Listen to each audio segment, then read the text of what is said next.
呀？你好，我是楼下业主，你家漏水了，把你家地板都给俺泡烂。我家没漏水。你咋没漏了？漏一宿了。开门，赶紧开门！我跟你讲，不开门我打110了。开门啊，快点！行，等着啊。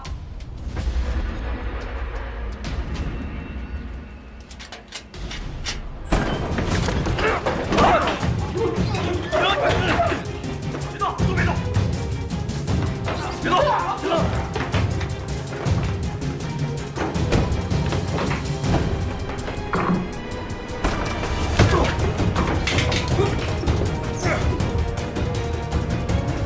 扣着。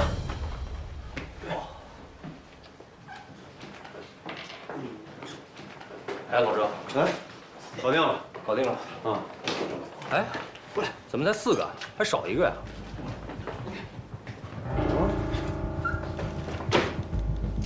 老周，交给你了。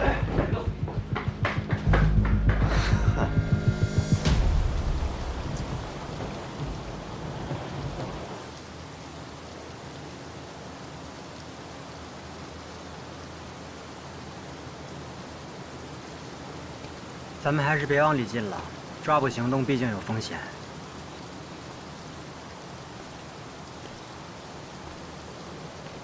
像你这种水平的人，不干刑侦工作可惜了。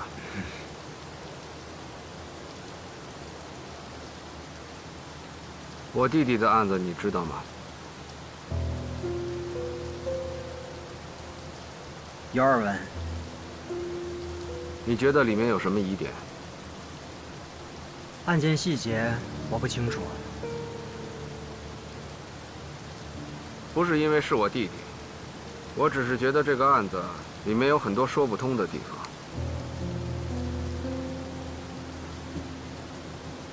官队问我这些是什么意思？没什么意思，只是觉得如果是你的话，应该能看出很多蹊跷。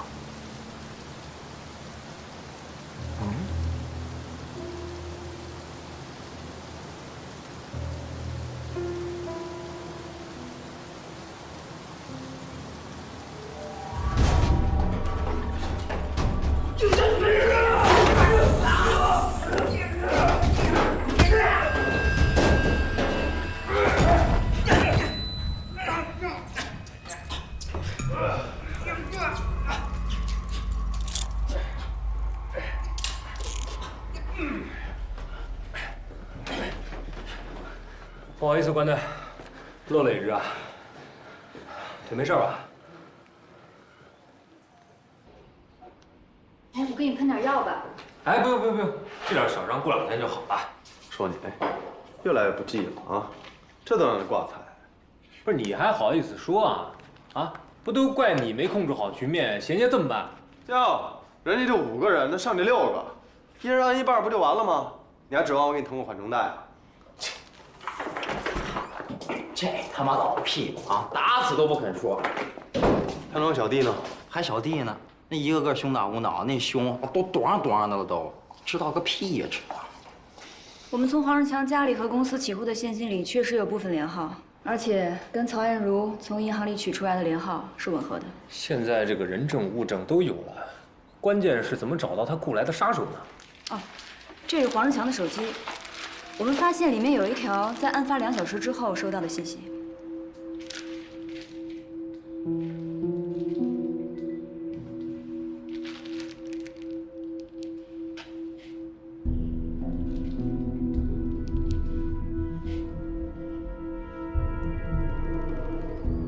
给他打过去。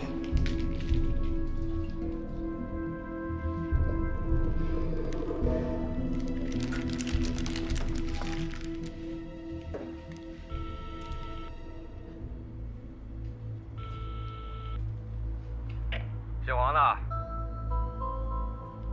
喂，那个强哥不在，有什么事儿跟我说。那钱你还好意思要吗？啊？废他妈什么话呀！我们活干得那么漂亮，凭什么不给钱？剩下那20万，一个子儿都不能少。瞎他妈嚷嚷什么？啊？一会儿把警察都让上来了。哼，不可能，那帮傻逼这会儿正纳闷这车震杀手怎么要杀人了呢，绝对牵扯不到咱们身上。白痴！你说什么？我说你白痴，谁让你把那女的杀的？不是网上说那个杀手从来都是杀一男一女的吗？再说了，我们多杀了一个，又没让你加钱。加他妈屁钱啊！啊！你把雇主都杀了，还他妈好意思要钱啊？啊？你事先也没说他就是……别他妈废话！我告诉你，这买卖算是赔到家了。强哥说了，20万没有，最多10万跑路。啊，拿着钱赶紧滚蛋，避避风头再说。兄弟，你这别跟个娘们儿似的唧唧歪歪了，银行转账容易被查出来。这样，我拿现金给你，咱找个安全的地儿交易一下。啊，拿了钱赶紧离开京港。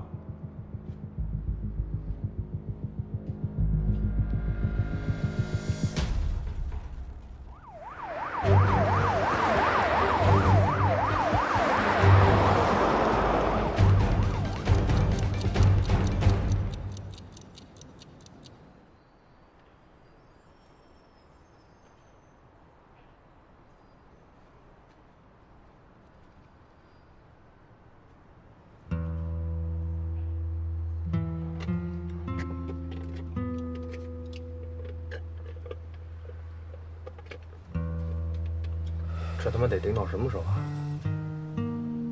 别废话。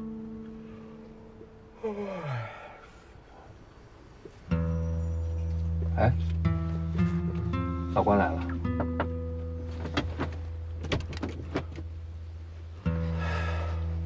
我说老关，你这买贴膏药买到爪哇岛去了啊？这大半夜的药店很难找啊。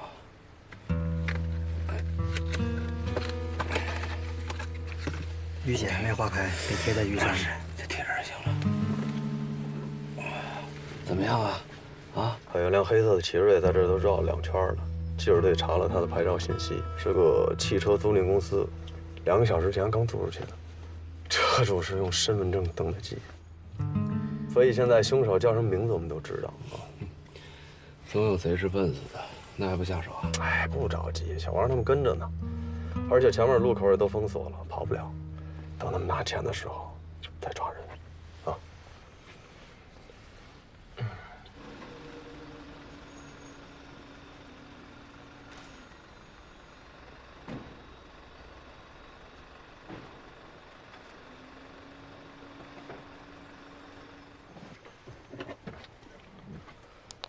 保险柜，保险柜，保险箱边上停辆垃圾车，你看见没？看到了，看到了，会不会有什么问题啊？赶紧联系向阳环卫啊，车牌号码报给他们，查一下这个车的出境情况。欧的。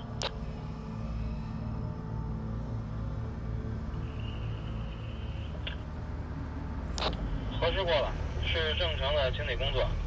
那什么，出勤车辆和出勤人员都准确无误。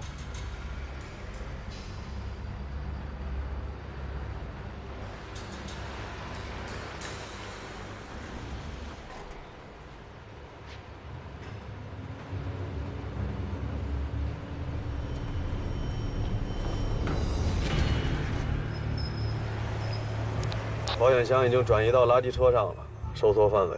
等他们上垃圾车翻钱的时候，我们就上垃圾车里面翻他们。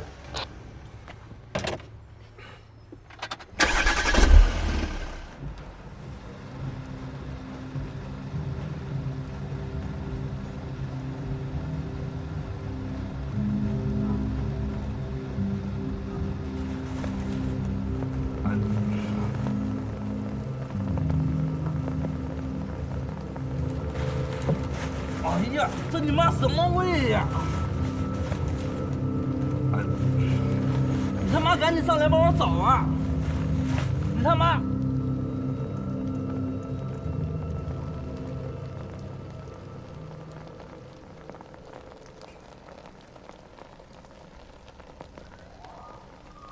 海港队的案子还麻烦你们长风队了，辛苦你们了。捎带手的事儿，白局太客气了。你想呢，在专案组多卖力，回头我再给你调2个探组。好嘞，白局，您就放心吧。行，这交接的也差不多了，辛苦你们啊！哎，客气，慢走啊！好嘞，白军慢走啊！你们那边暂时先不要把案件破获的信息对外透露啊。我跟老白是商量过了，命令肯定是会下的，但要说全支队上下做到滴水不漏，这我可不敢保证。哎，对了，那个叫董涵的，他是在什么媒体？京港头条。这消息都是从他们那儿出去的。目前关注这个系列案件的媒体有很多，看京港头条往往是第一个披露消息的，而且他们的网络电子版也是每天及时更新的。能不能把这些媒体记者给请过来？那感情好啊！一下逮那么多记者，市局就该让我脱衣服了。不，我不是说把他们放在对立面，我是想看看能不能跟他们合作一下，让他们给凶手散布一下假消息，这样对咱们破案也有利。关队，您这话是说的不错，但是你们也知道，这帮记者可是无利不起早的。咱们现在能给他们什么好处？咱们可以向他们承诺，一旦破了案，就可以向他们全面公布采访和报道。更何况，咱们希望他们帮咱们散布的是凶手已经归案。我想，无论这消息是真是假，也还是挺有冲击力的，他们应该不会拒绝吧？行，那小周，一会儿让刘队到我办公室去。哦。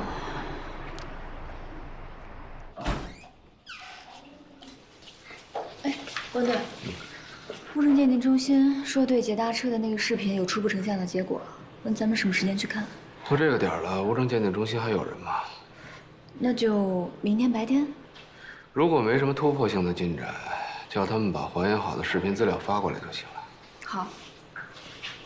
哎，对了，如果不断的扩大调取监控的范围，就不能还原那辆车当天晚上全部的行驶路线吗？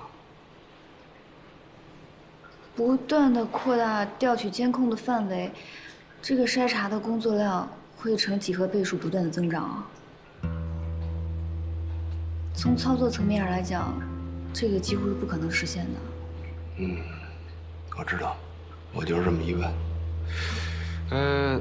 交管局的监控录像一般能够保存多长时间？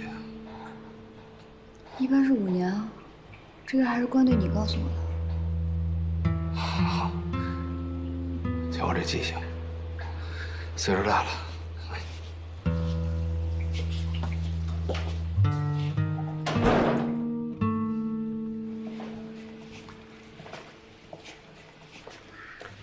喂，华子，我是洪峰啊，想麻烦你，咱们局里能不能帮忙调取一下春节期间案发周围5公里范围内的监控录像？时间是30日晚上9点到12点。好，多谢啊。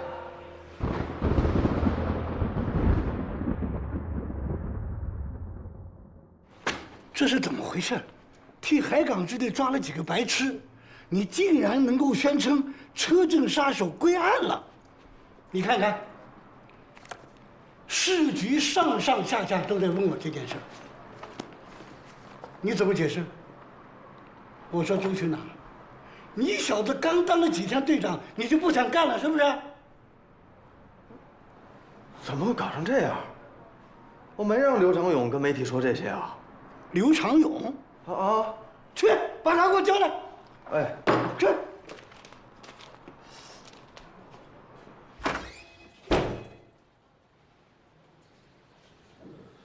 放心，老刘这雷只是仗势扛的。等案子一破，我就去坦白啊。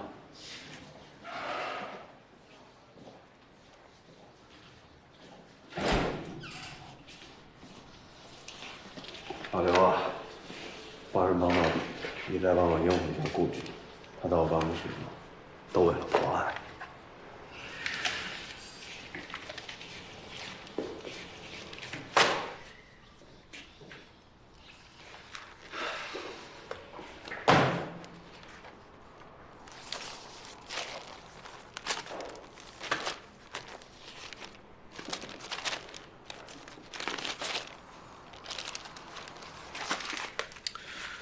媒体暂时会跟我们保持口径一致，但估计时间不会太长。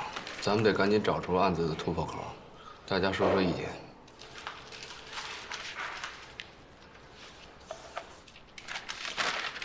为什么都一样啊？你说什么？连续作案的凶手会随着作案次数的增加，逐渐完善技巧。可这名罪犯尽管第一次作案后清理现场时间稍长，但技巧上几乎没有什么改善。没错，凶手从第一次作案就已经具备了非常完善的反侦查技巧，这一点确实罕见。那会不会凶手之前还实施过其他类型的犯罪，只不过没有伤及人命，所以我们并没有筛查出来？当初案件的筛选标准是什么？暴雨的天气、幽会的男女、清理的现场，反映出强迫症的特征。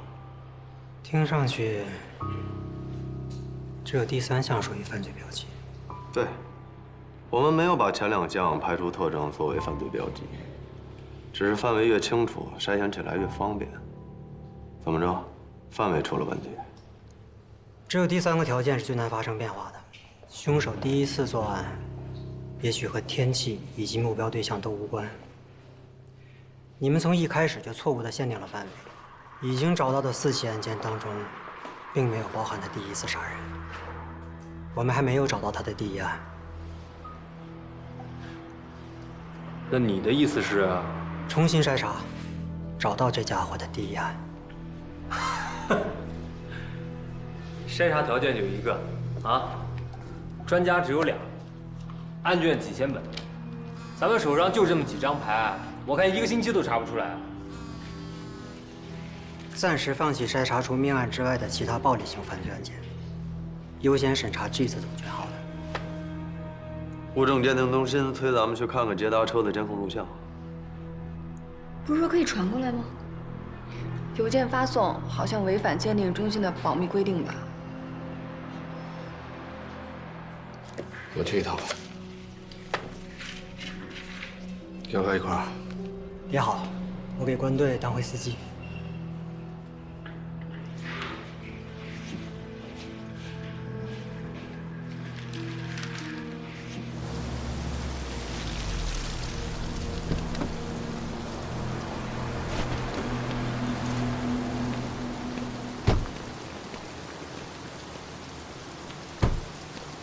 您是王主任？关队长，我是鉴定中心的王志格，欢迎啊！你好。这位是？这位是海港支队的顾问韩斌。啊，欢迎欢迎，来。首先是这段车内的凶案视频，我们根据支队的要求，已经进行了进一步的像素处理。还有这个红色的盒子，我们已经尽可能在技术上做了处理。这是个 L 吗？很抱歉，我只能做到这一步了。这些可以拷贝给我们吗？都在这里。谢谢。那些交通的监控视频呢？我们调取了所有的监控视频。根据这辆车的10个角度进行了高度锐化的像素处理，点击任何一幅都可以看到1200万像素的格式。至于能够发现什么，我就无能为力了。不好意思，失陪一下。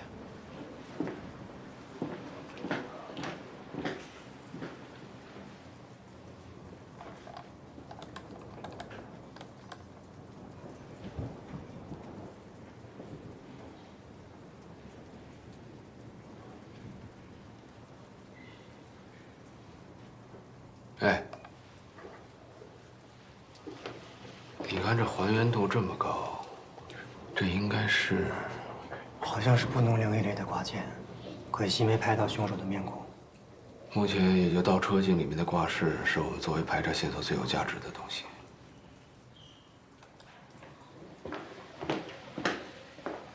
听说凶手已经落网了。是，不过案件的部分细节我们还是需要完善。我们希望能够排除这辆车的嫌疑。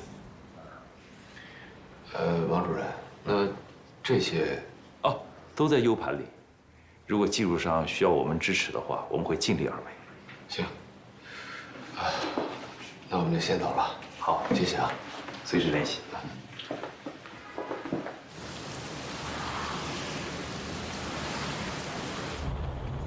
目前只能把倒车镜上面的饰品和可能的轮胎品牌作为筛查嫌疑车辆的特征，但我觉得作用不大。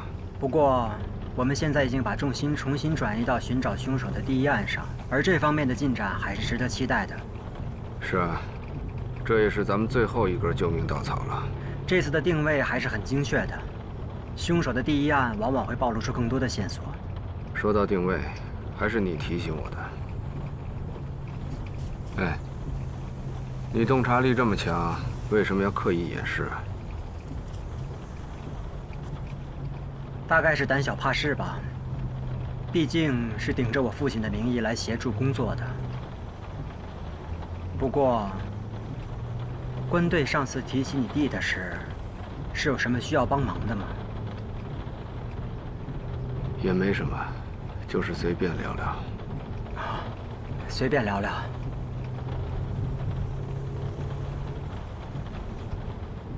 其实也是觉得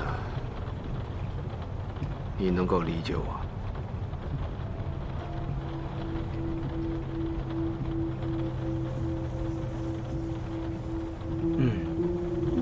能理解。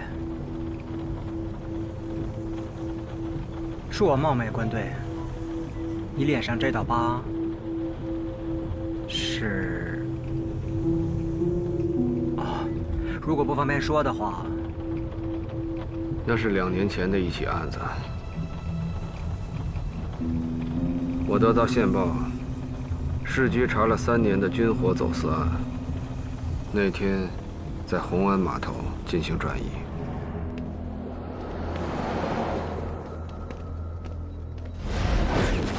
情况紧急，在大队到来之前，我带着周巡和武玲玲先过去了。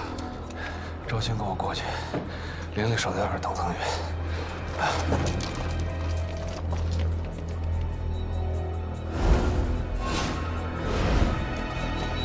这边快点，警察已经发现我们了。他们负责指挥的匪首叫霞姐，她好像知道我们要来，所以转移的速度特别快。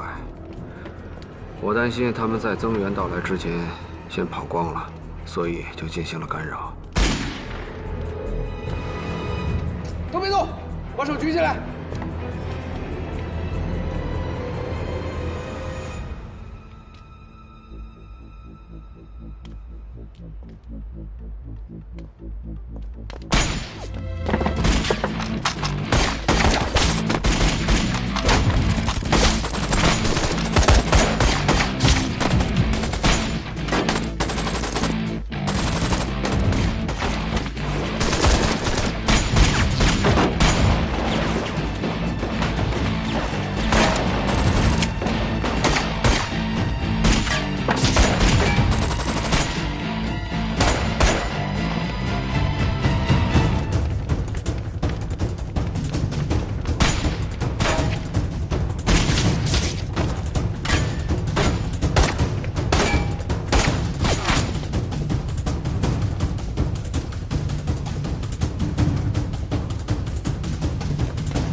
集装箱太黑了。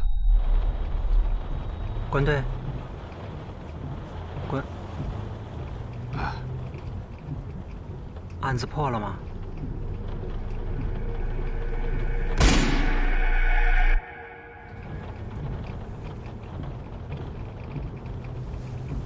啊，破了。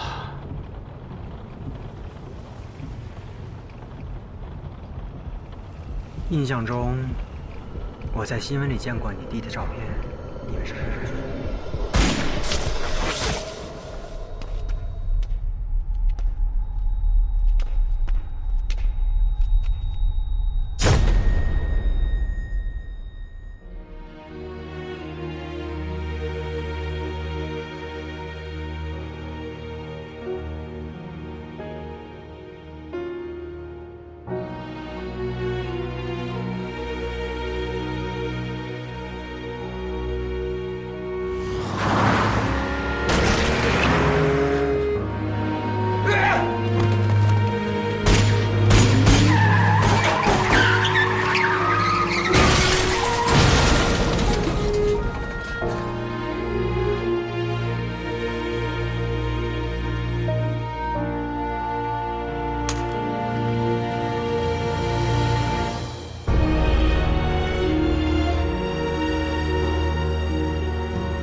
关队。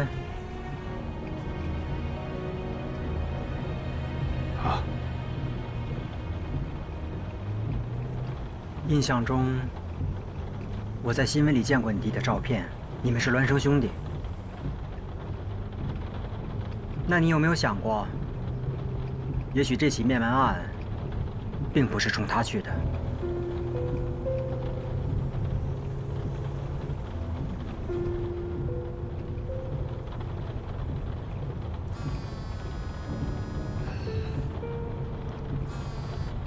喂，是吗？好，我们在回去的路上。找到了。嗯，找到了。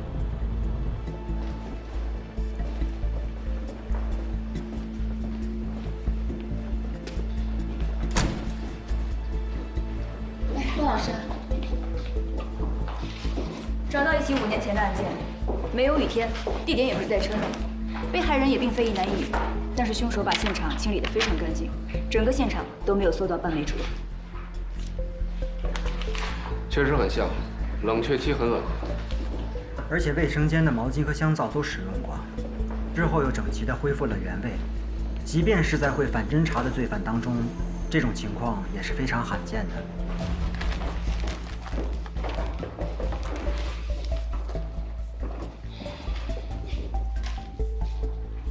这样，留一部分人把剩下的案卷筛查清楚，其他人跟我回支队。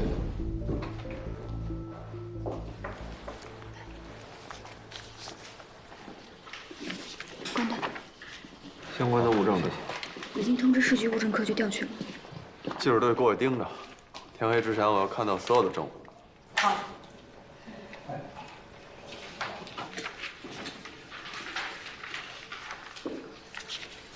来，说说案子。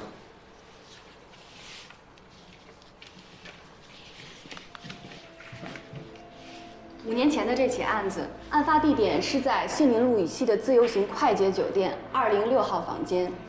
尸体是第2天早上服务员打扫卫生的时候发现的。从尸检情况推测来看，案发时间应该是在前一天晚上8点半左右。被害人吕四平，男，41岁，户籍登记地是博物馆西大街，但实际情况是婚后他一直住在妻子的家里，无业。曾因赌博和敲诈勒索被西城分局2次处以行政拘留。自由行酒店违反了治安管理条例，他没有打开视频监控，很难说这是因为凶手的运气好，还是他刻意做出的选择。所以我们现在所掌握的基本情况都是来源于酒店服务人员的目击证词。据悉，案发下午2点左右，吕四平携一名穿着日式、打扮时髦、浓妆艳抹的年轻女性来到酒店，并且亲自用身份证登记开了房，但是并没有人注意到女子离开的时间。根据当日酒店的行程安排，在晚上7点到9点的时候，有一大批旅行团入住酒店，想着应该是趁着人多混乱的时候，没有人注意到女子的离开。死者是被勒颈窒息而亡，可以看出发现尸体时，他是俯卧在双人床还有卫生间的夹道中间，可以看出他的左腿是蜷曲的，右腿是伸直的。值得注意的是，死者的指甲被清理过，也就是说，死者在被害的时候，很可能因为反抗，所以指甲里留下了凶手的皮肤细胞。就凭这一点，就不是一般罪犯做得出来的。不光是如此，凶手在清理现场的时候，不但清理了所有的指纹，连被害人的指纹也清理掉，而且他还重新摆放了屋内所有的物品。我们现在有充足的理由怀疑，这是杀害李迪森的凶手第1次实施的谋杀。即便在犯罪标记上非常的符合，可以判断出是同一个凶手所为。可是我们怎么就能确定，这就是凶手的第1案呢？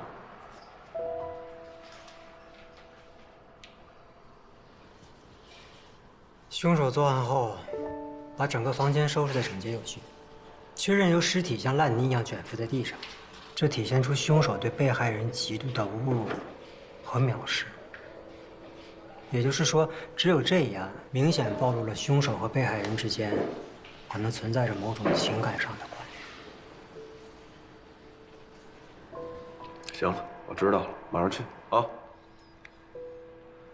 市局政治处来了，老刘，你跟记者队盯着物证科，我过一趟，你们继续。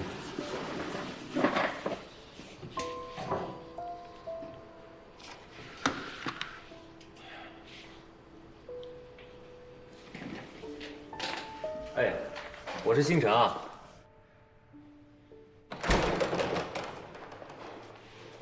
桂队，刘先生，我来介绍一下，这位是市局政治处的马主任。哦，马主任，你好。不用了，你就是支队长周巡。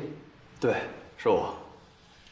你们分局应该接到通告，要求你们对关洪峰回聘的事情做一说明。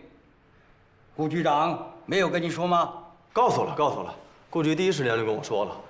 您放心，我们一定在市局要求的时间内递上这份说明。顾局长没跟你说，在事情调查期间，关洪峰不得参加刑侦工作。那个关洪峰是这次案件侦破的核心力量，要是停了他的职，恐怕会对案件侦破的进展会有影响。现在关于这起系列案件的真假消息四处乱飞，除了媒体胡乱猜疑之外，很多都是从你们内部泄露的。不是，马主任，他这个事情吧，他是当时因为……不管是谁，事后要查清楚，该打的打，该罚的罚。但是如果像关洪峰这样一个编外的人泄露出去的，责任如何划分？我们有什么权利处罚人家？那等案子破了，所有的责任都往我身上归也无所谓。但是如果现在停了关洪峰的职，那就等于放走了犯人。马主任，您要知道啊，据我们现在了解，凶手已经杀了不下10个人了。你这是什么态度？难道这么多分局抽出的精英组成的专案组，到头来只有关洪峰一个人会破案？马主任，您的电话是海港的白局。喂，老白。哎，我说老白可以呀，一个电话就把马主任搞定了。哼，你们队帮我们破了个大案子，让老白帮你们说几句话，也算是礼尚往来嘛。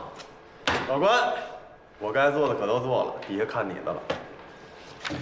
已经不止了。我们查到这个吕四平曾经因为敲诈勒索，被西城区公安分局行政拘留。当时有个共犯叫高亮，笔录上说是他的发小。找到了，这个高亮去年因为寻衅滋事被判处有期徒刑2年，目前正在京港3监服刑呢。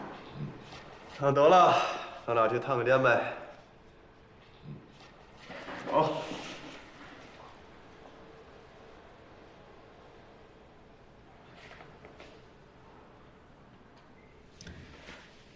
带上我吧。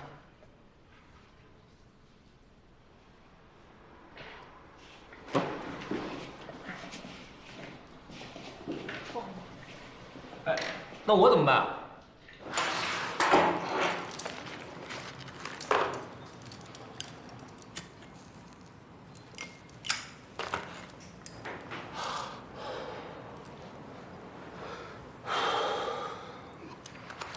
蒋同志，那我这儿算不算有立功表现啊？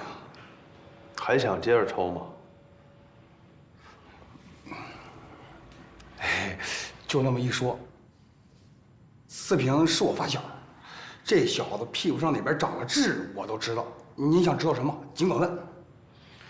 你们俩因为敲诈勒索被拘留过，说说当时具体情况。嗨，当时哥俩就是冒充联防，抓点那个打野炮，这个搞破鞋的。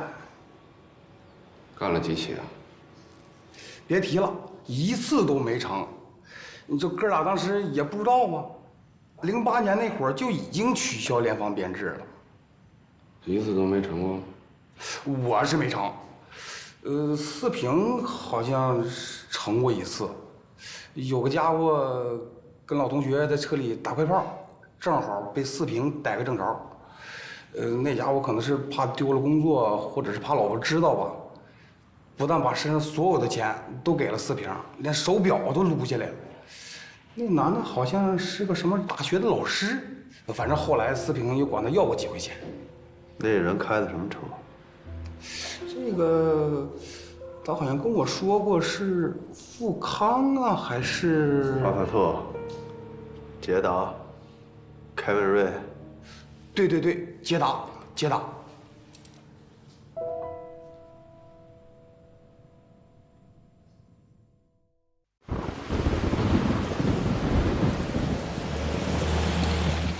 凶手很可能就是吕四平当年冒充联防捉奸在床的那个男人。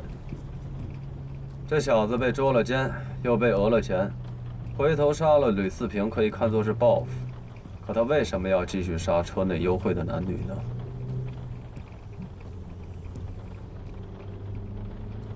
周队，能麻烦您开下灯吗？我想再看看案卷。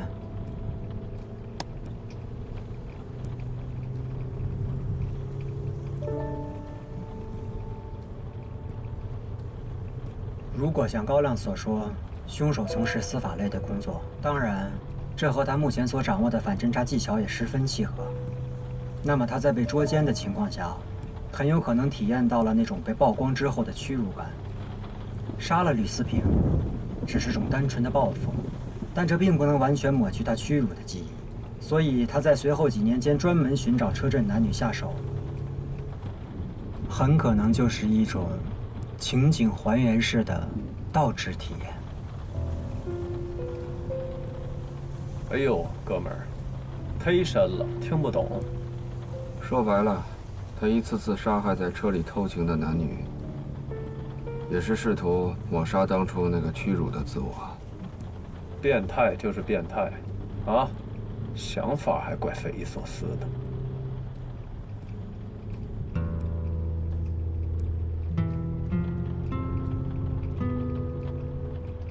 呀，这都7点多了，咱们回队里之前先在外面吃个饭吧。没问题啊，想去哪儿？长风这边我不熟，关队有什么推荐吗？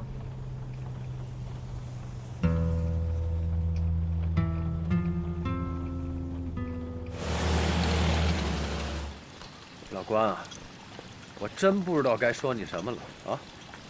你就带咱吃这个，这要传出去，不让人海港支队人笑话吗？我还不知道你吗？出门兜里都不超过100块钱，你能请我们吃什么？我告诉你，今儿随便点，刷卡。不好意思，老板，我们这儿不能刷卡。不能刷卡啊？对。你看你找这地儿，卡也刷不了。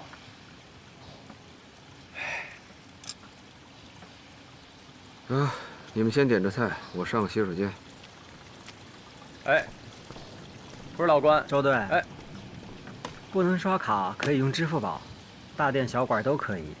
啊，对，有啊，值。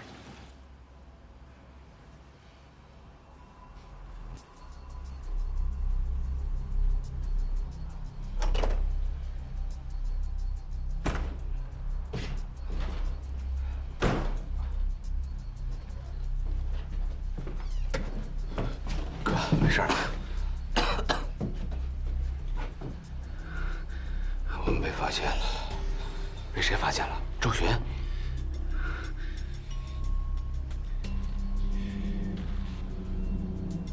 韩冰，那个韩冰识破我们了。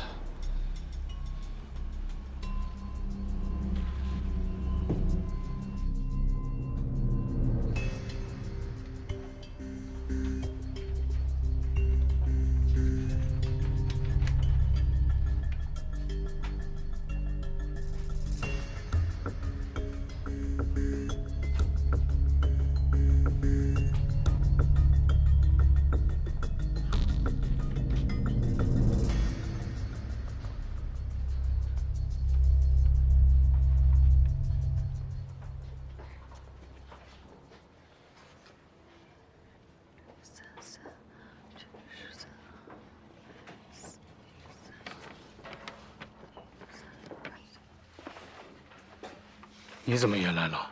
别这么没日没夜的。有这空闲，应该回家休息休息。大家都在坚持，我也不能开小差。找到了。是这个吗？对。我来吧，高哥。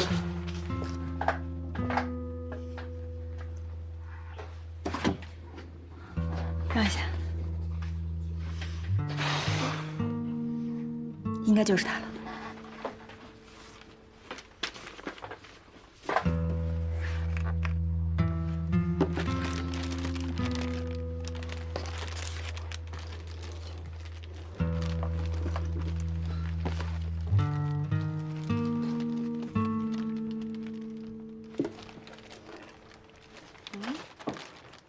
房卡。你确定那韩冰发现咱俩的事儿了？不但发现了，而且一直有意无意的在帮我们。为什么呀？哎，你不说他就是一个……摸不透。怎么讲？虽然从犯罪心理的侧写理论中，刑侦人员可以模仿罪犯的思维结构的方法是存在的，但是杀了吕思平，只是种单纯的报复。但这并不能完全抹去他屈辱的记忆，所以他在随后几年间专门寻找车震男女下手，很可能就是一种情景还原式的倒置体验。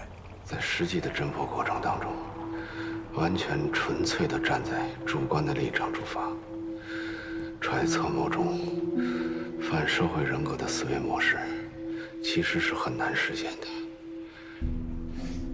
这你不也能做到吗？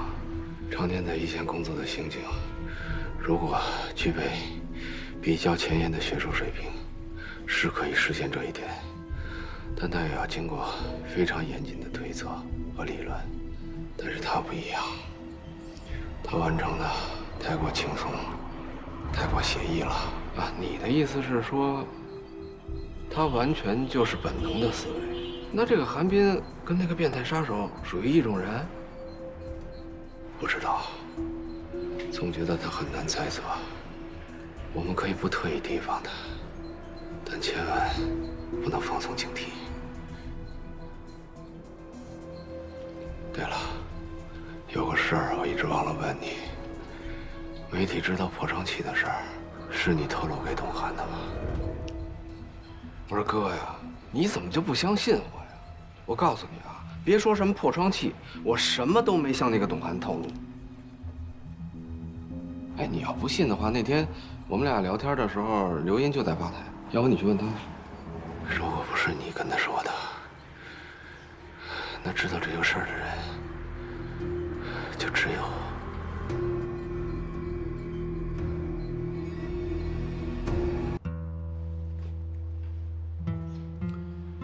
把大家都叫过来，是因为这一案件的一系列的核心事实，只有咱们这些人知道。我想郑重地问一下在座的各位，你们一定要诚实地回答我。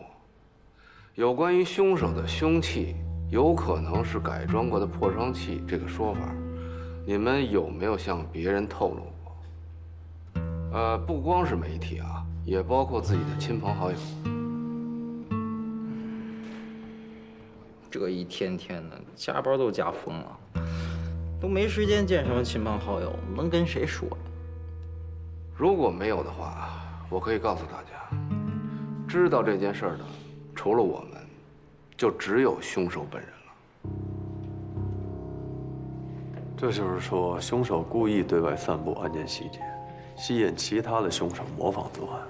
不管这是不是他的动机，但从最终的结果来看，他确实达到了目的。我查了一下，媒体方面最早报道破窗器细节的，应该就是京港头条的网站新闻上。也就是说，凶手很可能是通过某种途径，跟这家媒体的工作人员取得了联系，把信息传达给了他们。老刘，把董记者请来吧。行了，没事了，散会。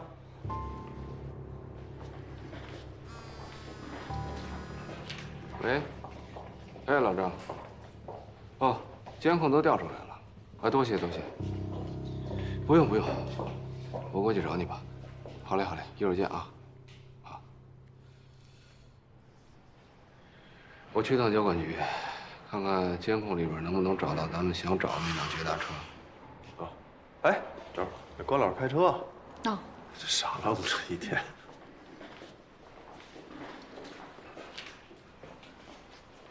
哎，不是你跟你们队里人说过吗？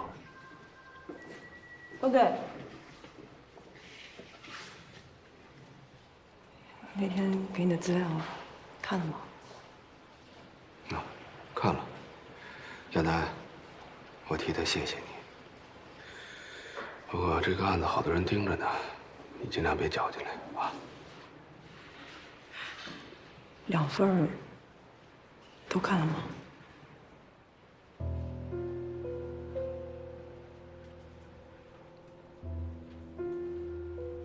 看了，我再研究研究。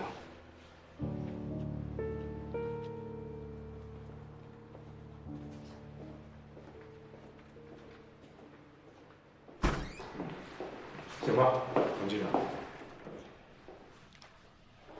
嗨，董记者，那个实在是不好意思啊，之前多有冒犯。其实话说回来，我不是凶手，你也不是杀人犯，我们都是站在犯罪的对立面，应该属于同一阵营啊。啊，坐下谈，来，坐。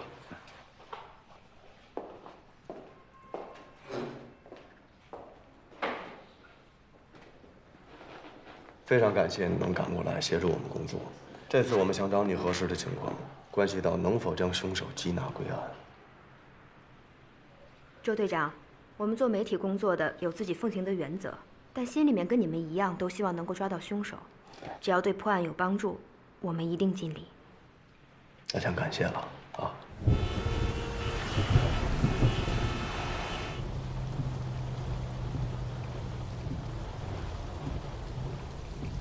关老师，您从交管局拿的是？喂。喂，老关，你在哪儿？哦，刚从交管局出来，正要去物证鉴定中心。鉴定中心？上次从那儿取的 U 盘有点问题，有几张照片拷不出来。刚才打了个电话，王主任正好在，所以我们再过去一趟，打算重拿一套照片出来。老关，董记者告诉我们，关于凶手使用的可能是破窗器的信息，正是他们在物证中心接受采访的时候，一名女性员工透露给他的，很可能就是那天接待你们的那个范丽云。难道说，就算范丽云不是凶手，他也一定会和凶手有某种关联。现在他手机关机了，我们查到了他的住处，正在去他家的路上。我们现在要不要马上过去？不用，你正好通过王主任了解一下这个范丽云的信息，咱们保持联系。好。找到真凶了。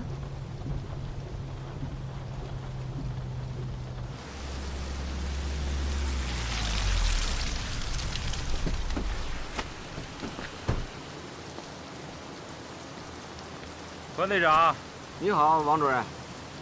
不好意思啊，没想到光盘会出问题。这回我拷贝了2份，一份在光盘里，一份在 U 盘里，耽误你们工作了，实在不好意思。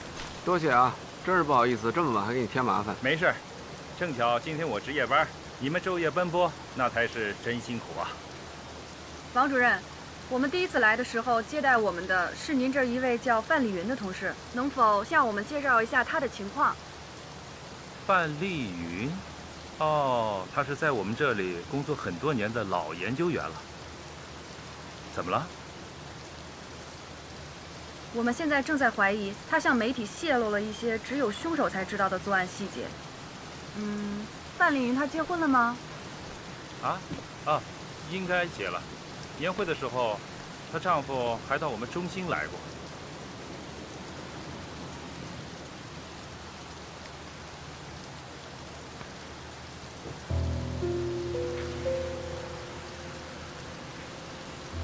王主任，这辆捷达是您的车吗？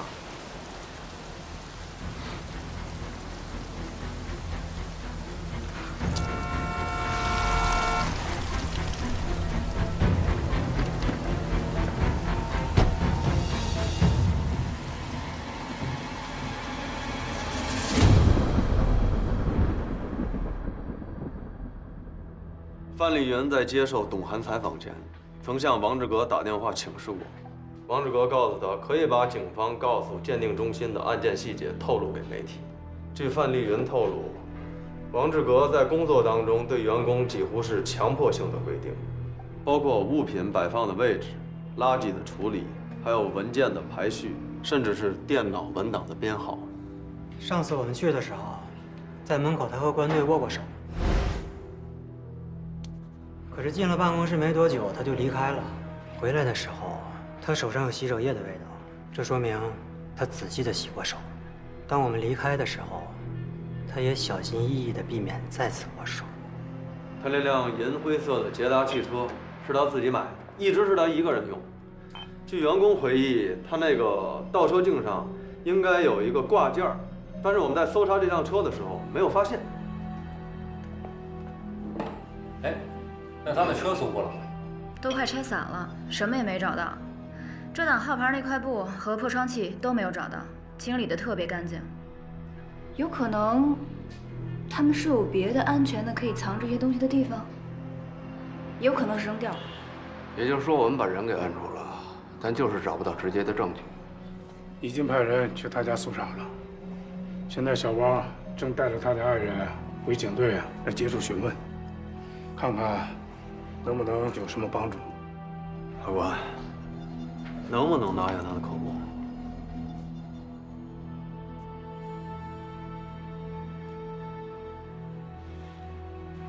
王志革属于有较强反侦查能力的暴力型罪犯，在抓捕现场，他既没有逃匿，也没有拒捕，长期从事鉴定的工作。他很清楚，即便我们控制了嫌疑范围，控制住他，他也没留下任何可能会给自己定罪的证据。不管怎么说，我们还能扣押他48个小时。老郑，这点小事儿就交给我吧。行，给你个机会。真难想象，这个凶手竟然离我们这么近，而且他看上去也太正常了。哎，关队，正好，王志革老婆叫唐莹，啊。哦，是这样，我们刚搜他们家的时候，发现这个王志格把家里收拾那叫一个干净，而且据他老婆说，他平时的确有一定程度的那个洁癖，还有强迫症。啊，再有就是，5年前这个吕四平抓到他嫖妓的时间，正好是他老婆怀孕，只不过就是他老婆怀孕4、5月左右的时候，胎儿不发育了，所以就做了一个引产。啊。 还有就是这些年，他老婆并不知道自己的老公呢是在外面杀人，对5年前王志格那个遇见贾金房的事儿也是一无所知。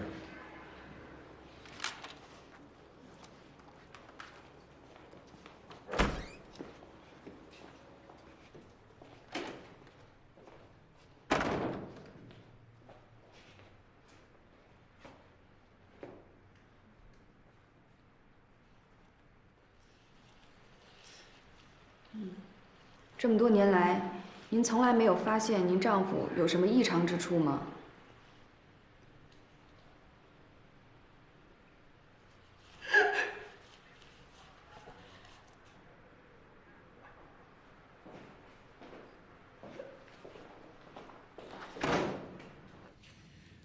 我真的不明白你们为什么要这么做。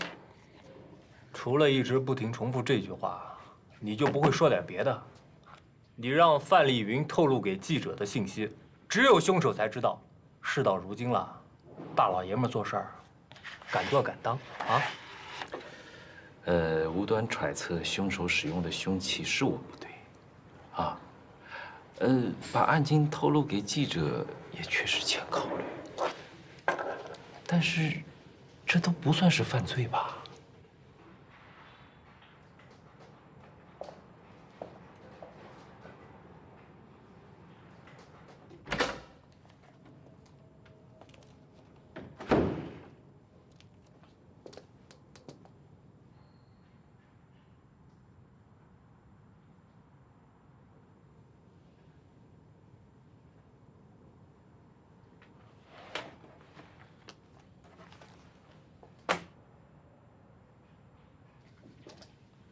怎么，老婆一怀孕就管不住自己了啊？不过我也奇怪了，你说像你这么爱干净的男人，怎么能受得了那种脏兮兮的女人呢？啊？哎呀，你不要以为你可以逍遥法外，我告诉你啊，我们还会找到自由行酒店的员工，让他们指证你。 我们还会调取全金港所有的监控，到时候一定会找到跟你有关联的视频。你的路已经走到尽头了，我不会给你任何无谓的希望啊！你杀了9个人，等待你的只有法律的制裁。杀了那么多人，你的良心上就没有一点自责和不安吗？啊！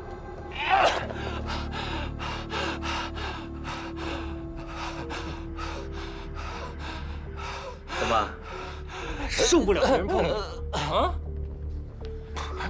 我告诉你，一会儿我们就把你从这儿带走，送到看守所。到时候你就会发现，在那里有几10个人、上百只手在等着你，你迟早会招认的。嗯。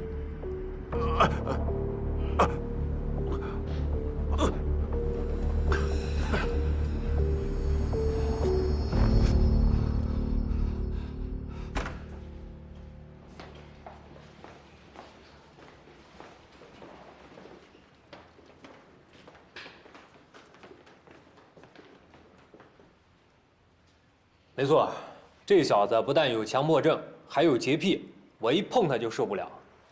估计在看守所里边待48个小时，他应该扛不住。我可没你这么乐观。他能接连杀掉这么多人，并且每次都冷静地摆放尸体、清理现场，他没那么容易崩溃。对他上下其手，只是讨了点心理上的平衡，不能让你取得给他定罪的供述。 人摁住了，找不着证据，这也太可笑了吧！啊，被害人的车、他的车、他的家、他的老婆，还有他本人都在我们手里，挨个搁到显微镜底下看，我就不信找不着证据。那如果我们48小时之内找不到给他定罪的证据的话，那就把他放了呗，看看他下次作案的时候，咱能不能抓个现行，好不好？废话了。如果没有证据，真的要把他放了？要是所有证据都找得到的话，这世间就没有悬案。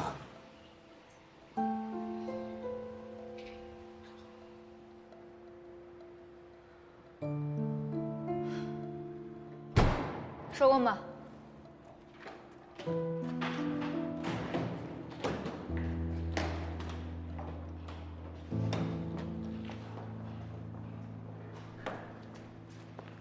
师姐，找到什么线索了吗？脚垫和座椅套几乎都是全新的，很难找到什么线索。不过还是要试一试。明天让高哥他们把设备都搬下来再说吧。今天就先回去，早点休息啊。回了。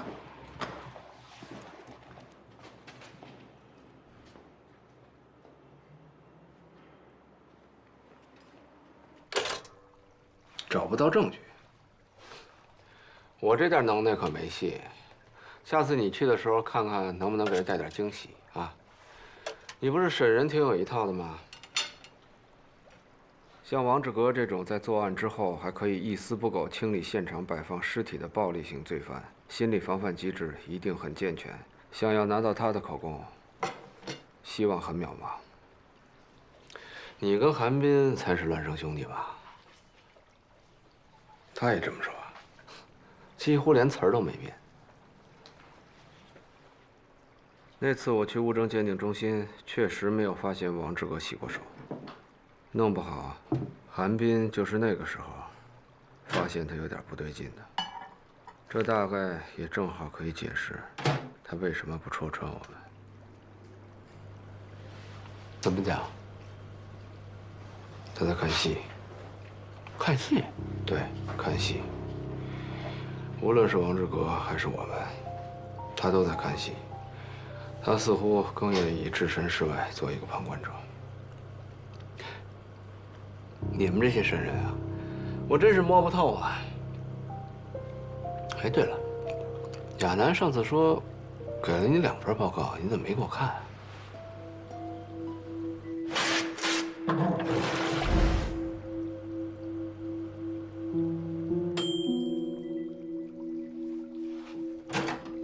第2份报告，他这么跟你说的？对啊，他说给了你2份。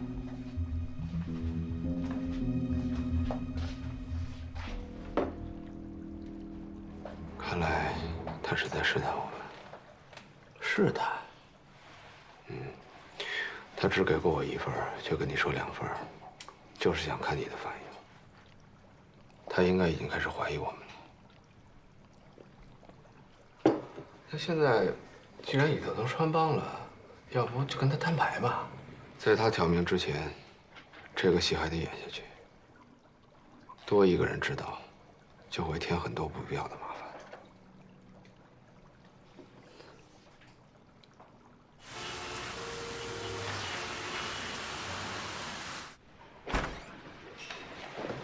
关老师，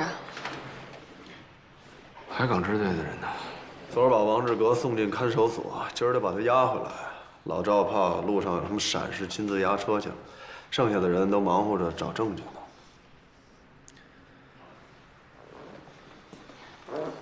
目前2个支队撒出去将近10个探子，去查这个王志革5年前的老同学。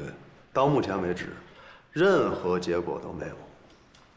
我估摸着王志革说的这个老同学，估计就是忽悠吕思平的一个说辞。自由行酒店的工作人员找着了吗？找着了，估计也没什么用。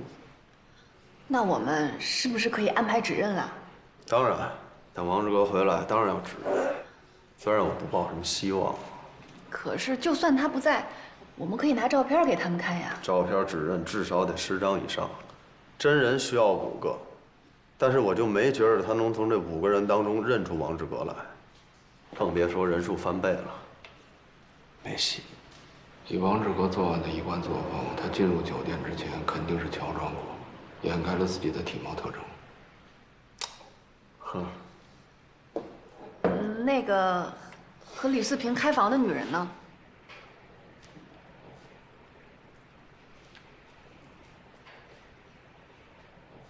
是不是唯一可能认识那个女人的吕四平已经死了？找到她就更没有希望了。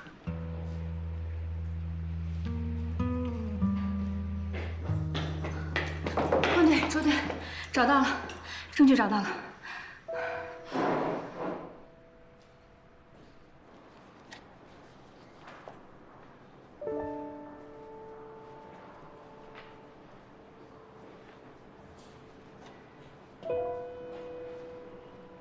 织物残留。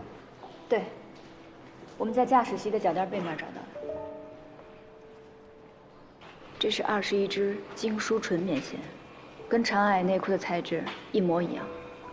而且您看这儿，还有血迹。DNA 的提取和对比需要时间，不过从血型上来看，血型上和长矮一致。齐活，这回定死就是这孙子了。 看样还赖。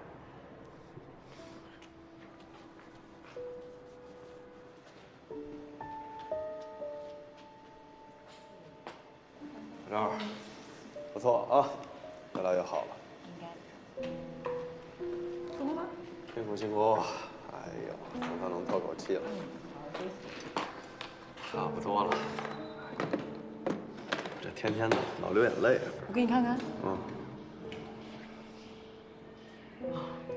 傻眼？什么傻眼？疲劳过度。对不起，这个物证恐怕不能用。昨天把王志革接回来以后，我特意去了物证室，取了被害人的衣物拿下来，跟车里的织物做了比对。可能当时我不小心掉下来的吧，让大家空欢喜一场，不好意思啊。老关，你怎么会？怎么？ 难不成你还想将错就错啊？我跟你说啊，要想做证据呢，不难。我可以帮你做个更逼真的。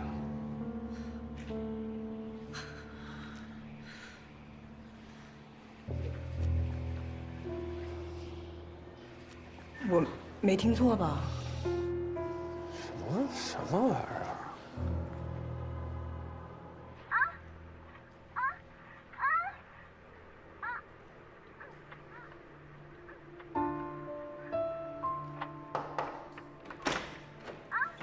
关队，当年在房卡上检验出了4组不同的指纹，但是没有王志革的，对吧？对，放这吧。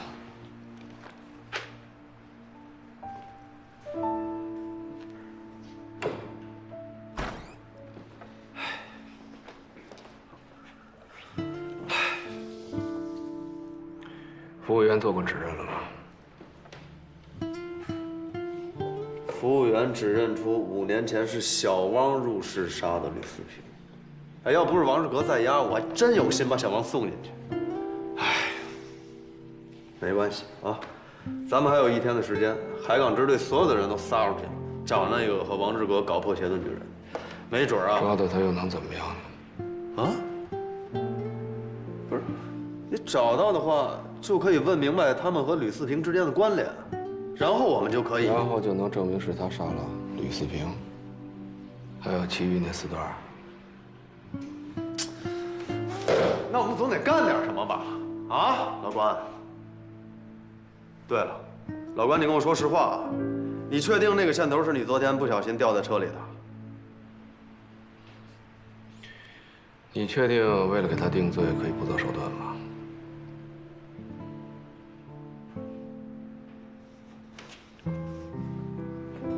嘿，这儿搞的，吓人服了。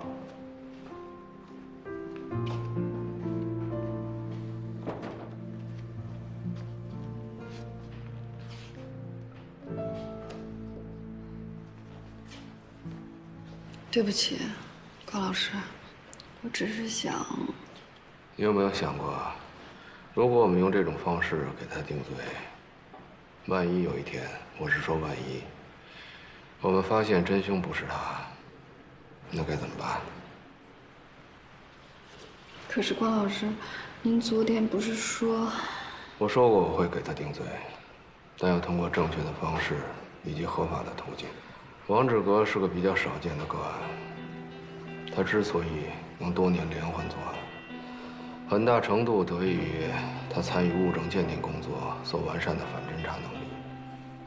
但洛卡尔物质交换定律告诉我们，只要进出犯罪现场，就一定会发生犯罪人与案发现场之间的物质交换，他也不例外。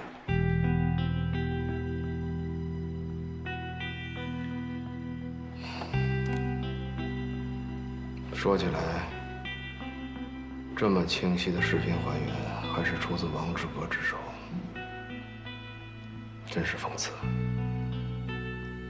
5年前，你被勒索，给你的内心烙下了创伤，于是你开始了强迫性的杀人，来抹去你内心的屈辱感。这些年过去了，你的屈辱感抹没抹去我不知道，但是你他妈杀人的技术越来越熟练了。你利用专业上的优势，消除线索，甚至给出误导性的信息，使你的案子成了他妈悬案。这使你的内心越来越兴奋，你越来越膨胀，同时你也越来越空虚。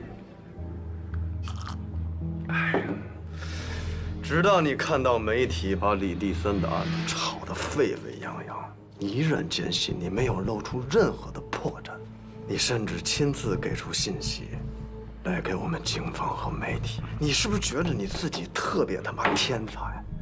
你是不是觉得你做什么都天衣无缝？你是不是觉得你甚至给出再多的信息，我们也定不了你的罪？我告诉你，你想错了。我们已经确定了，你就是杀害这9条人命的真凶。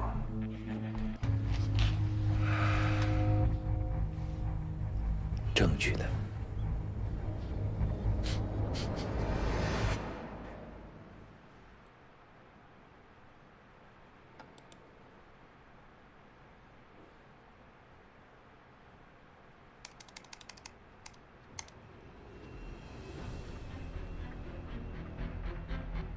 你注意到他的手指了吗？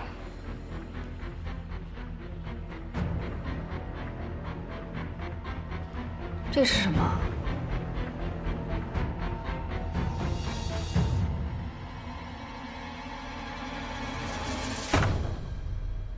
把他手铐打开。啊？给打开手铐。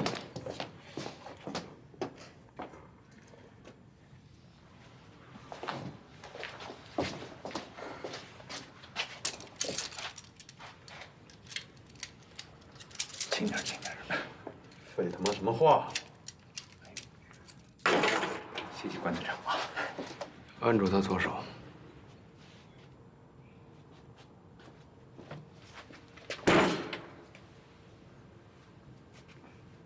你这10年来，你有摘下过这枚婚戒吗？放开我！刀！别碰我！拿开你们的脏手！放开我！啊！别碰我！啊！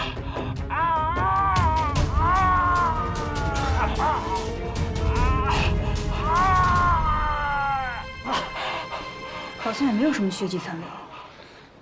没关系，有这个就足够了。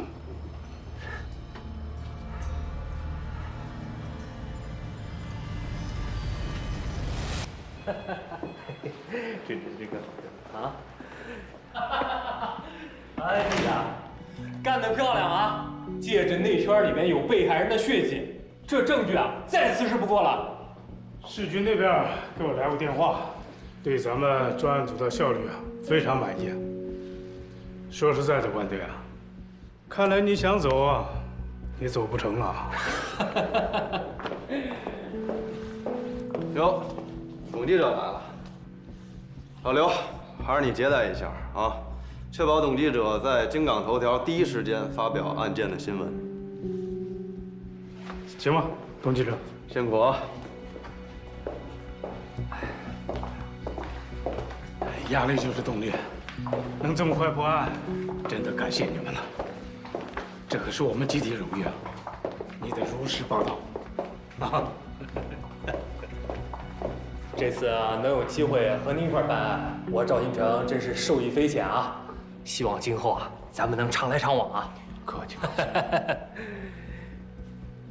这次跟官队学到了很多，谢谢。该说谢谢的人是我，以后有事多联系。再联络。那行，老郑，咱们先撤了啊！哎，别撤，一块吃个庆功宴什么的啊！哎，老关，你放心，我一定会在专案报告上把你从头到尾捧得像朵花一样。而且老刘说了，市局对你这次在专案中的作用一直都是有了解的，所以态度缓和了很多。董记者也答应咱们在舆论上支持啊，完美。走，吃饭，吃饭。再等一下吧。还等谁啊？再等一个推测。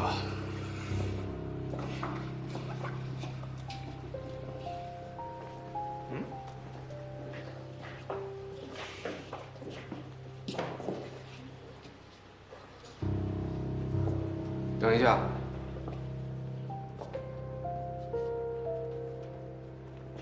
唐女士，